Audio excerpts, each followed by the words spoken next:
Well, as we heard in that news conference with Mark Fogel, President Trump suggested his release could be a big, important part of ending Russia's war in Ukraine.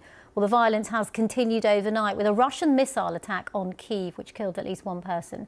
Let's speak now to our correspondent there, James Waterhouse. Good to talk to you, James. First of all, just bring us up to date on the latest that we're hearing about some attacks in Ukraine. Yeah, it was a busy night here in Kyiv. We had a number of booms from about 4 a.m.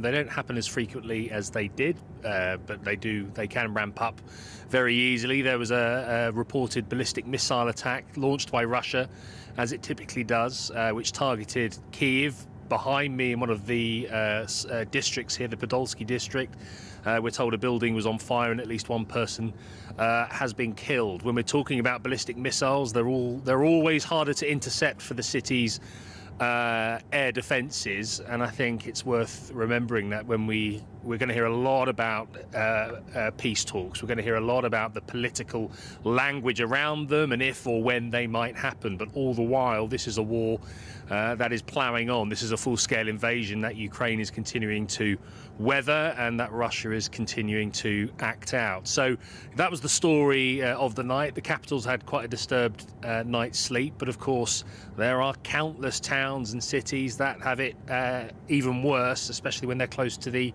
vast front line in the south and east of the country. Indeed, James. Let's talk a bit about the politics. We heard there from President Trump, who believes that Mark Fogel returning home and the conversations that he's had in the aftermath could actually see an end to the war. What's the assessment from Kyiv on that? Well, President Zelensky says this phrase time and time again. He says that there can be no talks on Ukraine without Ukraine. It's something he's increasingly tried to reiterate, and I think this prisoner exchange, while good news for the family of Mark Fogel and the man himself, and this being a political coup for Donald Trump, it will concern Kyiv because clearly, when we're talking about a negotiation between Donald Trump and Vladimir Putin, these are two leaders that will want something in it for themselves. They will be negotiating an outcome, a favourable outcome. Donald Trump has his with this prisoner release. So the question here is, what is the Kremlin getting in return? Is this about to pave the way for favourable conditions for Russia to end this war, to perhaps retain the territory it has seized, perhaps a relaxing of the sanctions imposed on Russia? That'll be the very real concern here. The White House, as far as Ukraine is concerned, Donald Trump hasn't said he's voiced an interest in visiting Kyiv yet. He's got his eyes on the country's natural resources and minerals, which he wants to